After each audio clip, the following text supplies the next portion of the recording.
Thanks, Alice. Hello, everybody. Yeah, thank you for joining me today. And I'll be talking about 30 minutes, and then we've got about 30 minutes Q&A at the end of it. So it's going to be a fairly quick run through what we're doing at the Art of Sustainability. But just to give you a little bit of background about myself first. 35 years in the corporate environment, a lot about doing project management. 2012 decided to move into the realm of sustainability, which was becoming very key in that area at the time. Meant retraining into sustainability, and it's taken me on a whole new journey. But basically, that's a bit of background about myself. And my particular area of interest is in behavioral change. Systems change is all well and good, but it's human beings that are going to make the difference, and it's human beings that have to change, and especially our relationship with the natural world. It's very important from my perception that we rebuild our relationship with the natural world and move away from the idea of separation, the old idea that the nature is some brute resource for our purpose, towards one of a new relationship of interconnection and interdependency, and bringing that into our thinking and into our daily activity, and in how we go about our lives. So that's a little bit about me. A little bit about just bear with me, technology being technology. A little bit about where I'm based, which is at the Wye Valley Sculpture Garden in Tynton in Wales. The garden has a very long story of sustainability going back to the 1950s. 2018, we won a Sustainable Places award from the Sustainability Academy. So very much part of what the Art of Sustainability is about. In fact, we're an educational outreach from the Wye Valley Sculpture Garden, yeah, so that's a very important part of the story that we belong to. So just touch upon Art of Sustainability. Now this, you'll probably see that this graph, this logo is dissolving into the environment. This is for two purposes. One, it's to stop me talking too long, and the second one is that it's just a memoir that everything finds its way into the environment. Even this logo finds its way back into the environment. But essentially, if you want more information about what we're doing, you can go to the artofsustainability.co website, and on there you'll see what we're doing. But effectively, we're focusing on the academic area. We do corporate and self. My particular area is around self, around behavioral change, using meditation and mindfulness approaches towards trying to change in terms of our relationship with the natural world. But that's something you can look at on the website. We also do a corporate, but we're focusing today on the academic side of what we do. So a little bit about ESDGC. Effectively, in about 2017, Dr. Ron Johnson came to one of our events, and myself and Ron have been collaborating since on within our separate areas, but in our common areas as well in terms of collaboration. One of the areas Ron works in is with UNESCO, and they've been looking at how do you embed sustainability into the curriculum, through my collaboration with them, I've taken on board some of these ideas. Essentially, the focus was on embedding. This was for Ron, on textbooks. How do you embed ESD into textbooks? Largely because many people would teach from the textbook. Many parts of the world, the textbook is the curriculum, and many parts of the world don't have access to power or internet. So, but textbooks are still very much part of how to deliver education. So for the last couple of years, we've run workshops basically showcasing our work and research and development in ESDGC. My particular training or involvement in ESDGC came from my training with Gaia Education, who are UNESCO Global Action Partners on ESD. So although we've got different focuses, we are working within the context of ESDGC. If you want to know more about ESDGC or embedding or any of those parts, then you can go to the website. I put at the top there. We're not going to go. I'm not going to go too much into that, because as I say, that we can do. If you want to look into more background, you can. But I'm presuming that a lot of you who are on this call are familiar with ESDGC already, or have an understanding enough. So I'm going to focus in really on my take in terms of ESDGC and how I've taken that and delivered it in terms of experiential based approaches to sustainability. So these are two sections taken from the guide, Embedding Sustainability. Essentially, there's the criteria and there's the pedagogy, which are the two key areas that I've picked up and developed on. So essentially, in terms of topics, it has to be meaningful and significant, i.e. relevant to the person's life, issue-based. I'll come back to that. I have a few issues with the issue-based, but that's we'll go with that for the moment. Linked to one or more of the SDGs. We're looking to encourage, to investigate and discuss the interconnection between the local, national and global issues. Address fundamental challenges, which I think we're all very familiar with, and be conducive to fostering selected ESD competencies. Invite a change of perspective. So, disrupt thinking, open ideas up, use the imagination, basically challenge held prejudices and held ideas, and just essentially disrupt and think within terms of ESDGC. So the next bit is around the pedagogy, and one of the key things for me is it's focused on learners, as we said before. So the learner's experience, and this is I do through constructive learning theories or experiential based approaches. So essentially, it's not simply a case of knowledge transfer. What I'm trying to do, or what I believe ESDGC is trying to do, is to create a lived experience. We want people to feel a difference. We want people to feel a change. Not just simply a case of, okay, I now understand this and I'm going to apply it. We need a profound change in our relationship with the natural world.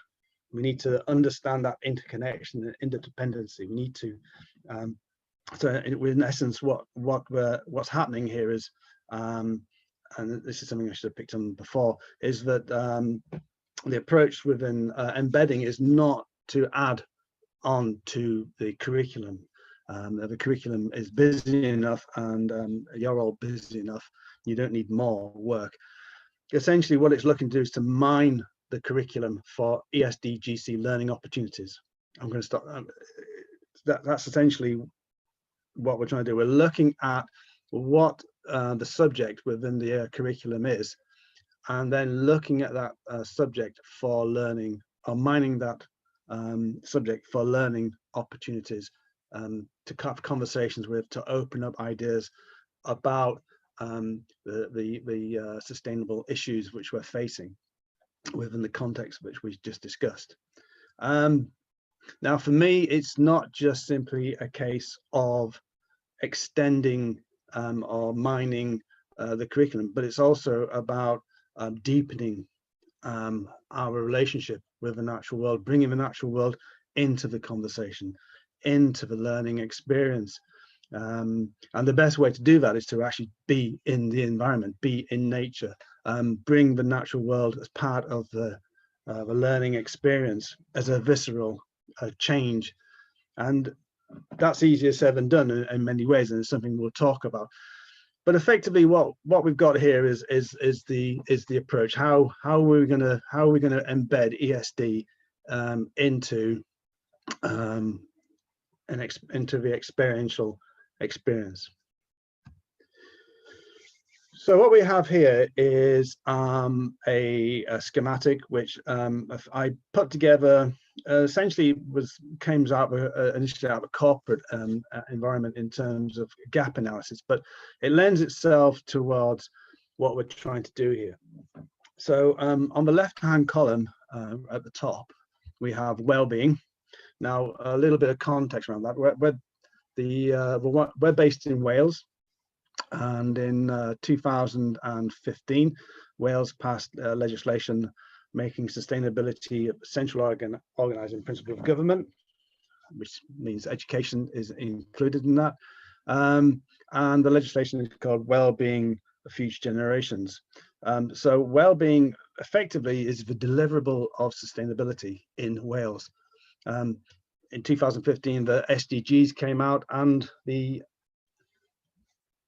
climate change, the Paris climate change Accord came out as well. So a lot of things happened in 2015, as we also launched the Art of Sustainability as part of our ongoing journey I was talking about from the Wye Valley Sculpture Garden, and going forward as part of the ongoing story of sustainability. So effectively, we've got 4 dimensions of sustainability: social, economic, environmental, and cultural worldview. And then we have the wellbeing goals. Those are the Welsh wellbeing goals, the 7 wellbeing goals, and the 17 international goals of the United Nations. And so essentially we've got so we can see how the 17 goals can map to the 7 wellbeing goals, can roll up into the 4 dimensions and deliver well-being. You may be more familiar with the Brundtland definition for the United Nations, but essentially the idea of well-being as the outcome, as the deliverable of sustainability, or ESDGC, is the idea. So we can roll that up into the outcome of what we're trying to do. So at the bottom, we can see activities. And effectively we have some experiential based activities: food preparation, cooking, eating together. But what we're looking to do here is to map the activities to the SDGs. So effectively we're looking, we can, as I say, this came out of a corporate, so that could be your strategy, and looking at how your strategy maps to the SDGs and some gap analysis. But effectively, it's a useful tool just to basically sort of think about, okay, what we're trying to do, how does that relate to the goals, and through that, how that rolls up into the dimensions and rolls up into well-being, which is ultimately what we're trying to get at. So it just gives a schematic.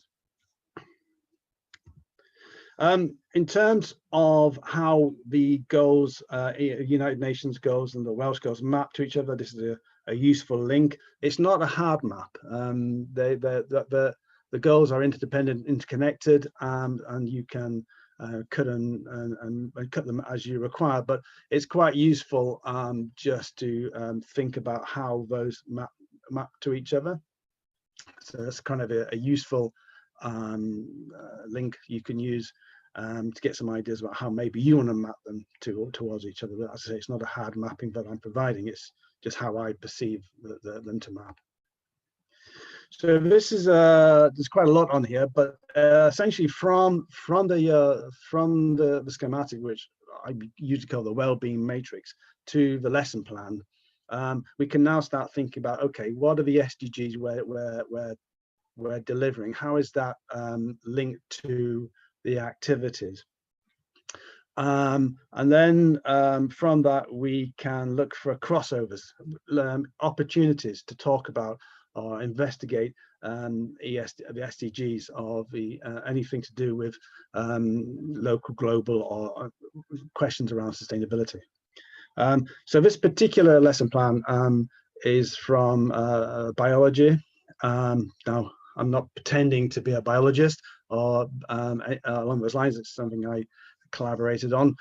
So you might look at it and think, well, I'm not entirely sure about that. But essentially, it's just the idea of getting across. We're trying to get across it. So effectively, what we're trying to do is look at crossovers, opportunities. So within photosynthesis, respiration, transpiration, we're looking at how we can effectively deliver on the subject and invoke a conversation around sustainability. And on this particular one, we're looking at a crossover, which is reduce, reuse, recycle. And on this particular exercise, what we do is we do a cooking activity. Within that, we can look at carbon cycles. We can look at how nature is cyclical. We can talk about the impacts of poverty, cooking. How do people make their food without it being shrink wrapped? There's all kinds of opportunities there to have that kind of conversation. In this particular one, we use tin foil on a potato, and they eat the potato, and then we give them the tin foil, and we say, okay, what are you going to do with the tin foil? You've introduced this linear concept into the circular design. Where's it going to go? And the actual physical act of holding something that they've utilized and enjoyed, all of a sudden brings it into sharp relief. And how has this been designed? Has anybody thought about this? Are we simply trying to mitigate it? So within the context of learning, and we've actually introduced an opportunity to invoke ideas and a visceral change. It's quite interesting to see how people actually physically react to the fact they've got something in their hand which they've been party to, and moving away from these ideas of using diagrams and pictures towards something physical and tangible brings it alive to them, and it's quite interesting the responses we've had to that. Steve, sorry to interrupt. Somebody's asking if it's possible to make the text slightly bigger. I'm not sure if that is possible on your end, or maybe you'd be happy to share a version. I believe it. Sorry, I believe this is going to go out on video, so maybe when you get it, you can just enlarge it. Yep, we can give it a go. Okay, thanks, Steve. Yeah, apologies to everybody about that. It was quite a lot on that, but hopefully my explanation gives you some context for that. It's always tricky with words, but moving on. So going back to research. So in terms of behavior change, one of the questions for me is around how do we measure change? How do we know we've brought about a change? I mean, we can say, oh, this is wonderful, but how can we capture that change and measure that change? So this is a piece from a workshop I did a couple of years ago. It's a blind workshop, blind test. And at the beginning of the workshop, we said, okay, draw a tree. So participants have turned up and they've dropped the kids off, they've just driven here, they've arrived, and they say, okay, draw a tree. So effectively, they draw a tree. Predominantly, people draw a classic tree, which is a trunk and some branches and some leaves. And then we take them through a journey through meditation and mindfulness, just basically relax them, calm them down, bring them into the space. And then at the end of it, we say, okay, draw a tree. And what we see is a change. We see a change from an object which they just visually see to one which they actually feel connected to. It's quite interesting how people use the word move from talking about a tree to my tree. They actually became engaged. We took them out. We did meditation and mindfulness within the woods around trees. We used the full body experience, and from that they had a connection with the tree as opposed to it being a tree.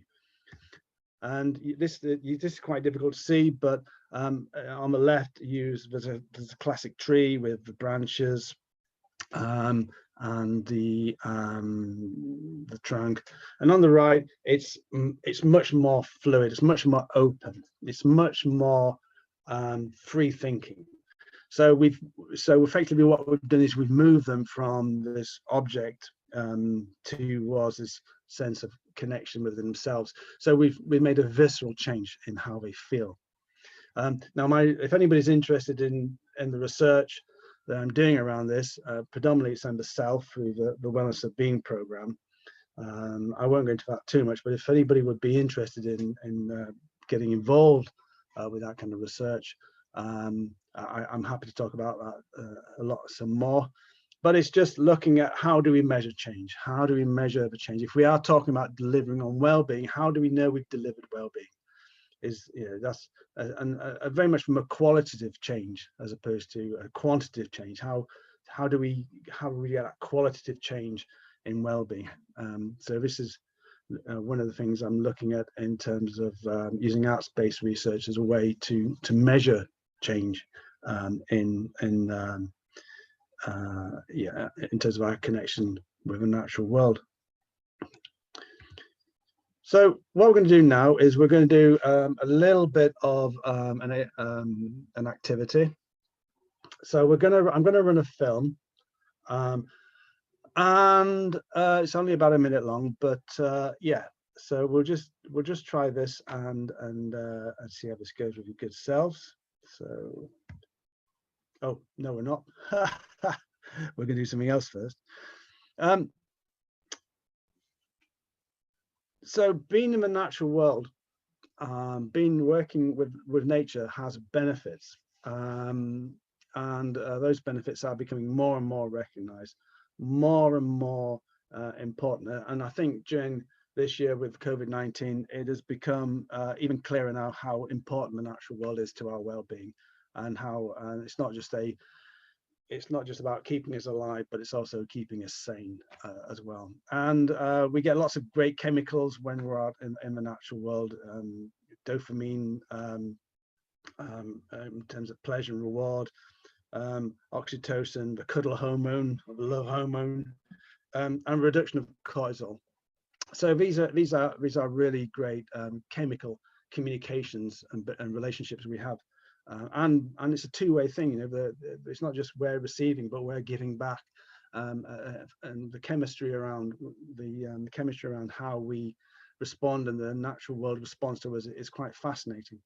But there's also educational benefits to engagement with the natural world. The brain activity moves from amygdala and our flight or fright into the hippocampus, where learning and memory reside. So it helps with learning and also with engaging in imagining, especially imagining the future, which is very much part of the brain we want to move into.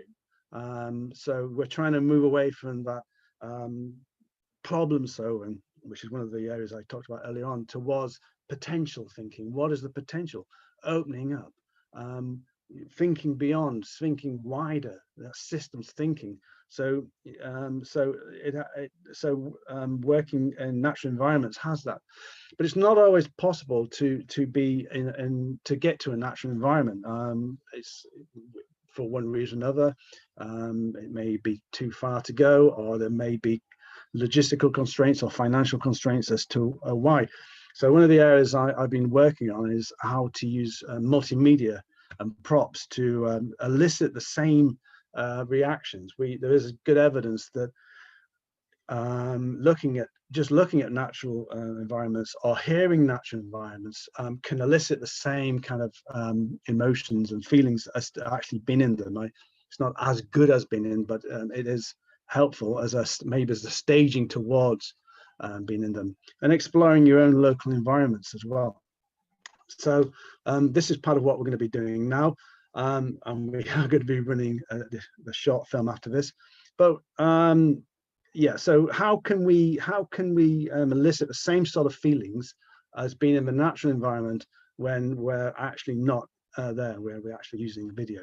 So we'll run the short video, and then I'll ask a question at the end of it.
So how do we feel after watching that video? Usually the feeling that comes back is a little bit more relaxed. We enjoy that. Some people, it can be a bit tricky because it's not everybody's comfortable with woodlands, and not everybody's comfortable with nature. This is important. Some people may not feel relaxed, but what it's doing is that it is using video and film as a way of trying to elicit a sense of connecting with the natural world. But it's also could be used as a way of asking questions about sustainability, about ESDGC. So if we are talking about delivering well-being, how do we know what well-being feels like, especially in a world where we're completely stressed all the time? How does that feel? How do we find a baseline of what well-being is? So using ideas like this, we can at least feel what well-being feels like, and then we can use the same sort of techniques to elicit questions around ESDGC. So I'll run another short video, similar sort of format.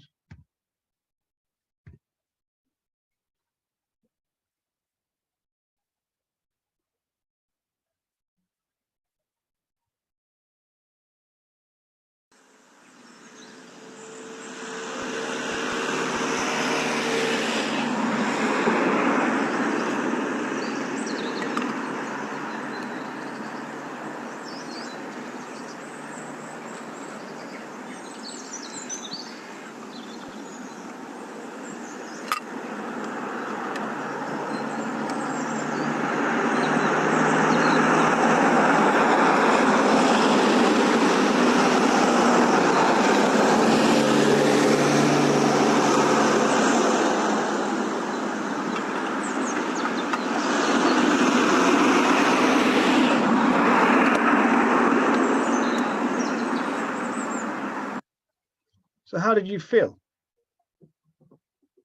Maybe you felt less relaxed than you did on the first one, but it's the same sort of video in terms of where we're using film and video as a way of presenting you with a beautiful, relaxing scene. But we've introduced some human activity, mainly transportation. So there's an interesting question there in terms of what do we want from our transportation? If we felt relaxed before and now we don't feel relaxed, how has transportation, or how has that human activity changed that feeling? I mean, especially at this time with COVID-19 and a lot of people working from home and traveling less, is being in a car and driving a car conducive to well-being? Is it conducive to delivering well-being? Or are we talking, or do we need to do something else? Do we need to think differently about how we transport ourselves delivers on well-being or helps support well-being? the conversation around this part of is around active travel.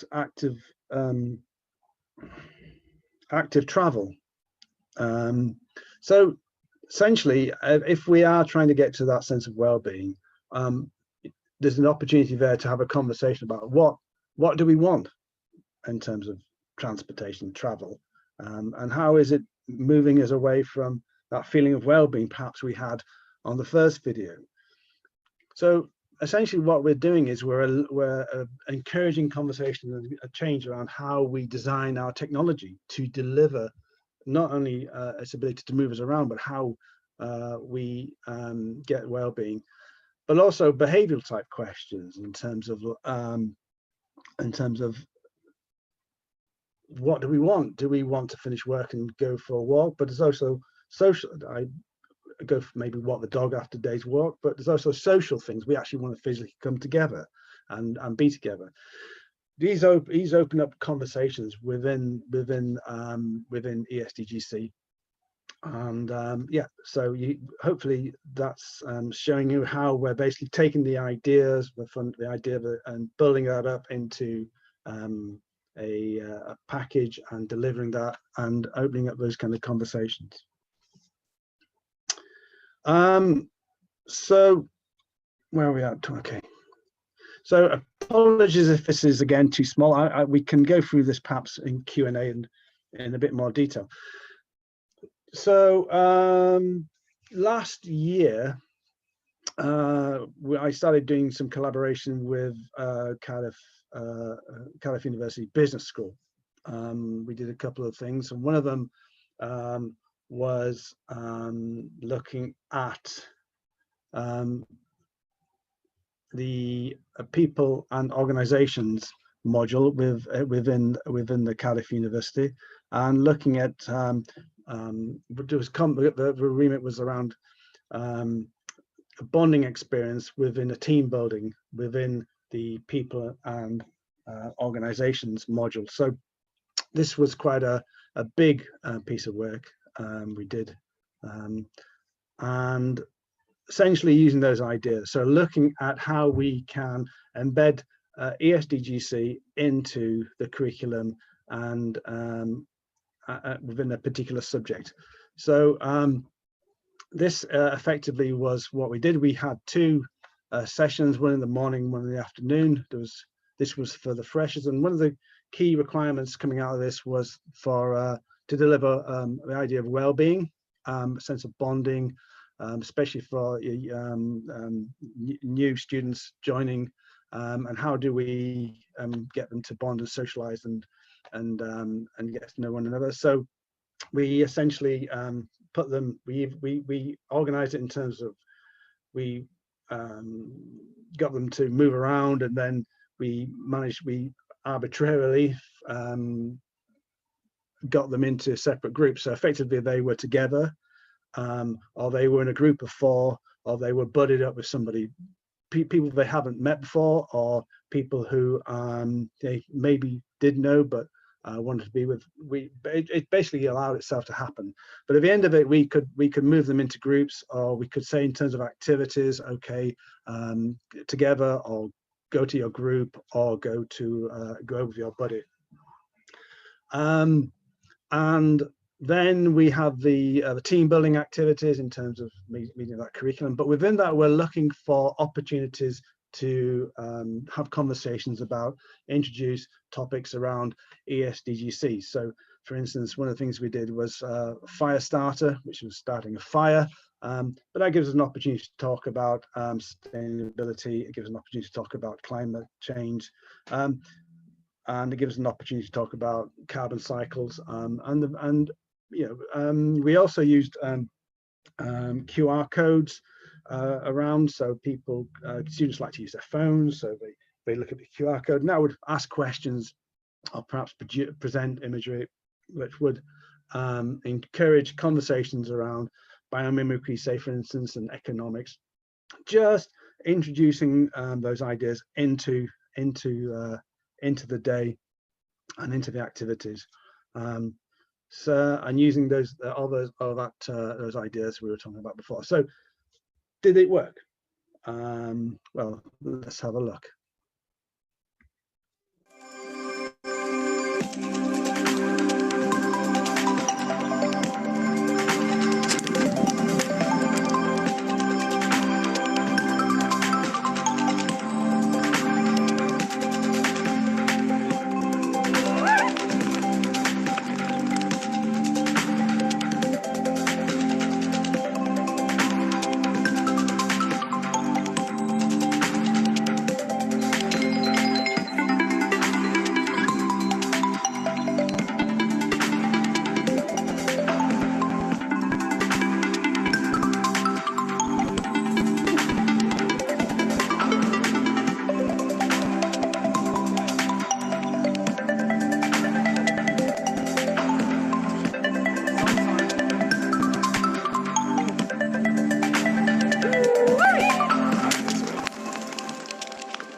So yes, I think the feedback was it did.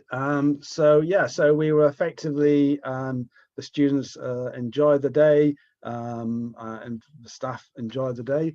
We enjoyed the day. So we were out in the natural world, enjoying, delivering on the curriculum, while at the same time encouraging conversations and thinking about ESDGC. So essentially, I've come to the end of the main part of the first half. If you want to know more about what we're doing, please go to a website, theartofsustainability.co.uk. You can see what we're doing there. You can see us on social media through the hashtags AOS self, academic or corporate, depending on what your particular interest is. If you'd like to keep in touch with us, there's an opportunity to go to the Keep in Touch page.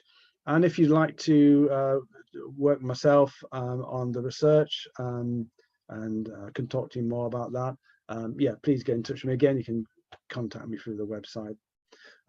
So Alice, I think essentially that's me talked enough. I've gone quite quickly on that.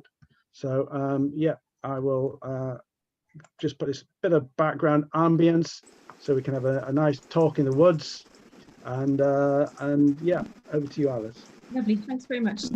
Really, really interesting. If you've got any questions, if you want to submit any chat or raise hand, then we'll have to answer those questions now.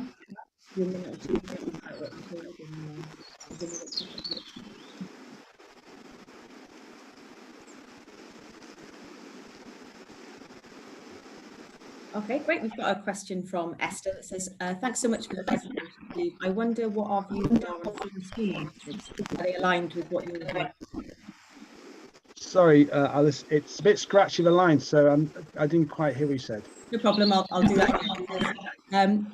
Thank you very much for the presentation, Steve. I wondered what our views are on forest schools, or sorry, your views are on forest school initiatives. Are they aligned with what you were doing too? Thank you very much. They are forest schools. Essentially, I'm a forest school leader, and the activities you're seeing are forest schools.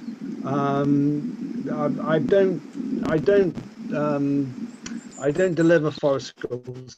Basically, after I finished with the Garrow Education program, I trained in forest schools, primarily as a way of taking those ideas and using and delivering them in terms of ESDGC, in terms of embedding sustainability into those. So yeah, forest schools, absolutely.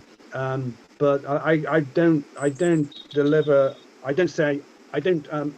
them or present them as forest schools, because they're not forest schools vanilla, but they are the activities are forest schools, and looking to embed ESDGC into those learning activities. Thanks, Steve. There's another question from Sally that says, thank you so much, Steve. How do you, oops, sorry, I jumped to another question, so go back to that. How do you measure change in terms of connections with the natural world? Thank you. So for me, and this goes back to the pictures I was seeing, what we're looking for is a qualitative change. So in terms of when we get people turn up, Usually they're very much usually stressed by when they turn up. So what we're trying to do is to get them into the place and relax. So essentially, the change we're looking for is a change, is an experiential change, a visceral change in the person. And how do we capture that change? How do we know that something has happened? So, say for instance, we can set up exercises. So, at the beginning of the day, we'll say, draw a picture of what well-being looks like, or draw a picture of a tree, and you don't have to be an artist. We've done lots of people. There are lots of different ways that people can express this, but essentially, because I kind of focus on the qualitative change, where the arts-based approach to trying to measure that is quite useful. So to express that somehow, and then at the end of the day, getting them to repeat that exercise. You see a change in how they are presenting, how they feel, and how they and what sense of well-being they've experienced. So, yeah, arts-based approaches are kind of very good ways to demonstrate visceral emotional changes in terms of qualitative changes. So that's kind of what I hope that answered the question. Thank you very much, Steve. I'll put the next question to you, and then we've got a question from Sean that says, what helps people discern helplessness when they feel that sustainability is overwhelmingly insurmountable to them, especially when governments do not keep their promises? Thank you. Yeah, it is easy to fall into the big picture very quickly, and try to solve the world's problems.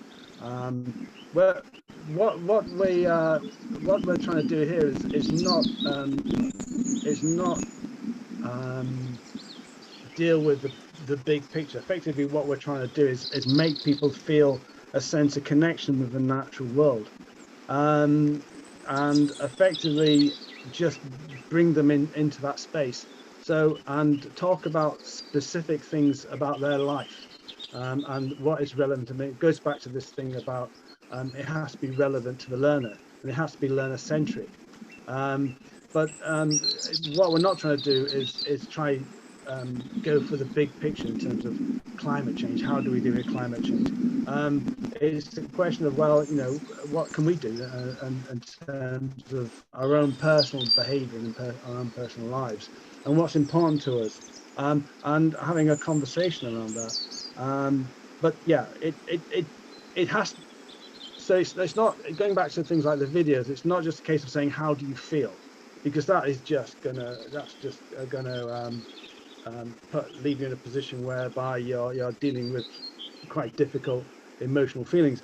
What we're about is ESDGC. We're about looking for learning opportunities, about how to talk about these things, and how to handle the emotional stress and concerns, but in a way that if we are feeling that we're engaged in a positive change, where sustainability being a positive program of change, and the idea that we're not alone, and there are lots of very good people out there doing lots of very good work, and we can be a part of that positive program for change.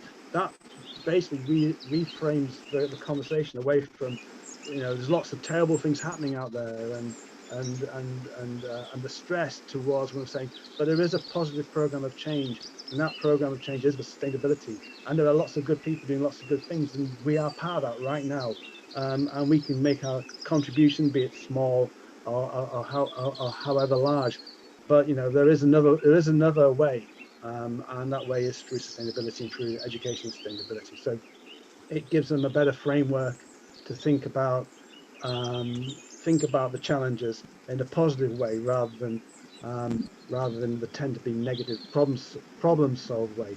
But it's also, because you're tapping into those good chemistry, you're feeling much better about the world, and you're more relaxed, so your thinking is more open and more orientated around the potential of what's available to us. So yeah, it has to be handled, and it has to be handled by somebody who understands how to handle the questions, and that's part of the training in ESDGC. Yeah, thank you very much, Steve. Okay, so we've got a couple more questions to get through. So Good. it says, delightful to hear about your work. Would it be possible to hear a bit more about how you were measuring the behaviour change with different ages? Sorry, could you say that again, please? It's a bit scratchy. Delightful to hear about your work. Would it be possible to hear a bit more about how you were measuring the behaviour change with different ages? Measuring, sorry, I'm just going to put this on pause. I'm just wondering if this is measuring the what, sorry? Measuring the behaviour change with different ages. Oh, right. Okay. Thank you very much. Yeah, I'm gonna stop the sound because I think it's making the microphone a bit scratchy. The great thing about art, using art as a measurement, is it doesn't matter how old you are. Essentially, at the end of the day, it's quite interesting actually in terms of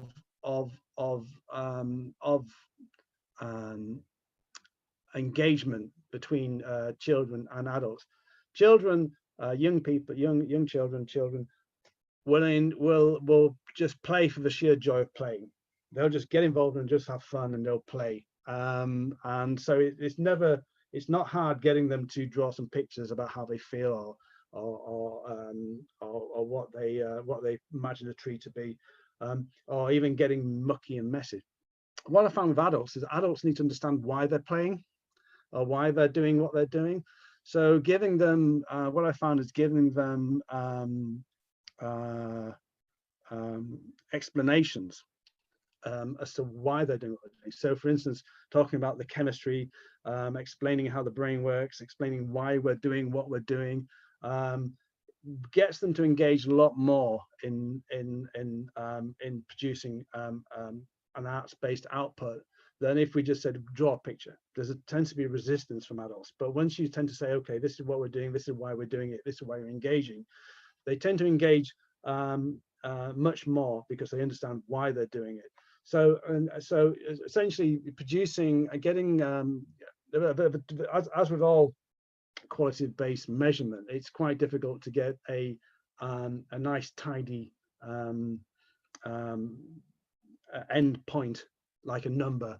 It's more interpretive, but that's where the arts-based research comes into, and that's an area which I was talking to you about early on in terms of how, first of all, you have to get at the data. How do you get at the data? So in terms of the research that I'm doing is using phenomenological method to through meditation and mindfulness to get people into a relaxed state, and then using arts-based research as a way of capturing that data. And then you're looking at how do you measure that data? How do you measure that qualitative change? Well, there are lots of research methods around how you can measure that change. But I mean, that's where the research I'm looking to get involved in and work on more is really important, to just try to stay with the qualitative. Because I've seen lots of things where you've taken a qualitative and then you changed it into a quantitative, so you end up with a number or something, or a percentage or statistic. But in a way, what we've done is we've moved away from the very thing we're trying to get at. So how do we stay with the qualitative? And I think there's a lot of challenges and a lot of work that needs to go into how do we stay with the qualitative and measure the qualitative. And like I say, that's kind of the research that I'm involved in. And I did a presentation a couple of years ago to TSNet, Liverpool Hope University. If you go to the website, artofsustainability.co.uk, go to academic and publications, articles, publications, you can see the published paper in there. And you can read about some of the stuff that I've been doing on that front. But it is about moving from that to a piece of research which has got is more rigorous than the work we're doing before, which is kind of interesting in terms of the pictures I showed you. So there's something interesting going on there, but we need to put some more rigor around that and tougher and get some better research off of that. So if anybody out there is interested or has funding or would like to engage there, please contact me. But yeah, I hope that was a long-winded answer to your very short question. Thanks very much, Steve. That's great. So Sean, who asked you the question about learned helplessness, has said he'd be happy to talk to you and others more about ESDGC so that we could talk about collaboration on some research, and he's given me his email address. So I'll forward that on to Steve, and if anyone else is interested in discussing that as well with Sean, drop me an email and let me know, and I can share those contact details. We've got another couple of questions in about 10 more minutes, so we should Good. Time it perfectly. A question from Nicole that says, is this approach suitable for a corporate setting, perhaps to support CSR? And if so, how does it change, if at all, compared to engaging with students? Absolutely, 100%. As I said, Nicole, I come from a corporate environment.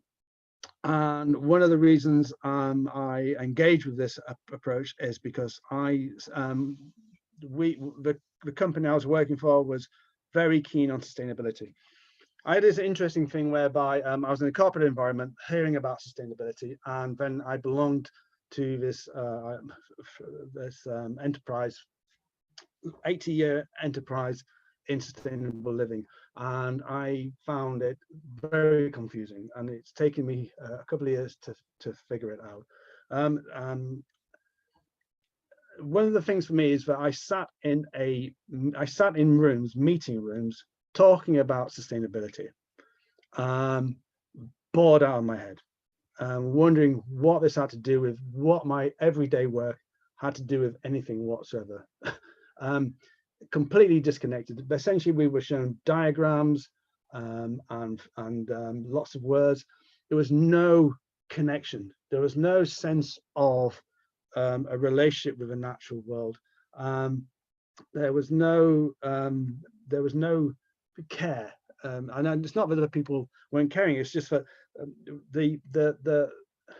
the inclination within the corporate world is to say, okay, how can we do what we do sustainably and stick sustainably onto what we do, instead of looking at how do you embed sustainability into every part of what you do. In the same way, in terms of the curriculum, how do you embed sustainability into every part of the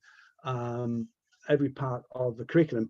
How does an organization embed sustainability into everything it does? And one of the ways it does that, and if you go to the website, we've got two modules. The first module is strategic, at a strategy level, in terms of the board, the people who run the organizations, the management, whoever that is, has to first of all buy into and understand the language of sustainability, because this is what we are talking about. A corporate, academic self, these are languages, these are conversations. To have this conversation, we need a common language. We need to understand what it is we're talking about. So that language has to be a corporate language. So you can't use an academic language in a corporate environment and vice versa. You have to use the language which is appropriate for that particular area. So using a corporate language, explain to them effectively what sustainability is, but also using getting them out of the office, getting them into a natural environment. I mean, more so now than ever, getting people away from disrupting that thinking. We can use film and video to invoke that chemistry and that brain activity. Essentially, yeah, using their language and effectively disrupting and engaging them in a new way, which is looking at things like circular design, so on and so forth. So I won't go into this too much because it's only got 10 minutes. But the other area we've got on there is team building. So once you've got your strategy in place, you've got to have a team which are engaged and involved and conversant with the language of sustainability. And once you've got that language, that commonality of language, then you can start seeing people moving towards sustainable thinking. So absolutely, these ideas, embedding, as I said, the matrix, you can use that for strategy in terms of looking at gap analysis between what your strategy is and how that strategy aligns to particular SDGs and how that's delivering on well-being. So these tools and methodologies apply to the corporate environment within the corporate language, in the same way that you can use them within the academic language. Brilliant. Thanks very much, Steve. We've got 2 more questions, and we've also got a couple of people who are sharing their contact details with you if they're interested in collaborating. So I'll share those with you after. Fabulous. Thank you very much. So we've got a question from Elaine that says, have you been able to do any research into whether the sense of change stays with participants? Thank you. No, is the short answer. There's lots of other research that's been done into that. I mean, one particular is that one that springs to mind, which is a very bad one, but I'll do it for anyone, is when they introduce the change to plastic bags. When they introduced the 5p charge and now the 10p, people stop using plastic bags. That didn't translate across to a long-term behavioral change. It was more of an economic response than a behavioral change. So no, the short answer to this question is no. We need to do a lot more sort of getting the research to a point where we've got something firmer, and then try to move towards a longer term research project in terms of how long that lasts for. But I think that if there is a pointer in all of this, I think the whole COVID-19 experience and our entire people going out into the natural environment and seeing how how their relationship with the natural world has been so important to their well-being, and how that measuring that long term in terms of how that affects people's behavior and people's relationship to the natural world will be, I think, is an area of would be an interesting area of research on a very big scale, but no, at the moment, no. Okay, lovely. Thanks, Steve. I think we've got time for one final question. So a question from Dimitri that says, thank you for the presentation. I teach sustainable hospitality within experiential learning, and I'm interested in encouraging practices that promote behavioural changes. I liked your example of the potato and the silver foil. I was wondering whether you found other ways to use food and or beverages to stimulate system thinking. Yeah, I mean, it's incredible. So it's within this forest school experience, and just we use the steel, and we light the cotton bud. That alone, it's incredible how people love that. They just love that. They just love that because it's not something we do every day. We don't have that connection between actually from scratch starting starting a fire. That alone has changed their mind, and they're engaged, and you can see people getting involved and really excited about it. But you know, so one of the other areas that I'm developing course material for is the carbon literacy project. So you know, within that you can talk about carbon cycles, you can talk about climate change, you can talk, you know, you can start getting people engaged in food. So you know, you've got somebody physically eating the food that they cooked. Yeah, so you know, they've actually got food in their hands, and you know, you can say, well, you know, you can start talking about toxins. You know, would you eat, you know, in terms of say plastics and various other things, you know, is this something you want to eat? And with people are actually physically eating and thinking about this, you know, all of a sudden they're thinking, oh, actually, no, I don't want that. Of course I don't want that. Yeah, but I mean, effectively, that's what a lot of what we do releases into, in terms of what our products produce, they release into the environment. So there's it's a little bit more difficult, but you know, what you're trying to do is you're trying to connect a visceral experience with something we're actually doing, but in a way which gets them to stop and go, ah. And that's the ah moment when they go, ah. That's why sustainability is important. That's why ESDG is important, because what we're doing here is that this is real. You know, I think COVID has been a massive disruptor around this, and a sign that we have to change our relationship with the natural world, because it's real. It's actually something real, and not a theoretical thing on a diagram somewhere, or something that's going to happen. It's something that's happening right now, and I've got in my hands, or I'm involved in. And it's looking for those opportunities to make that real, which we're trying to look for within an experiential ESDGC. Yeah. Brilliant. Thanks, Steve. I think that rounds it off nicely as well. It's a nice way to end.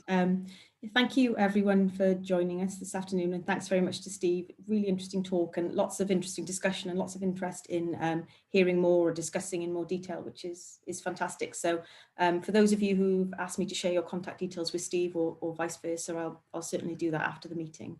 And you have any other questions or anyone wants to get in touch with Steve, as you said, you can contact him through the website or let us know and we can put you in contact with him. So yeah, I will say thank you again to everyone for joining us today. We do have another webinar next week, so please do take a look at the programme, and if it interests you, then please register. Yeah, afternoon everyone, and thanks again, Steve. Thank you all. Bye-bye. Bye-bye.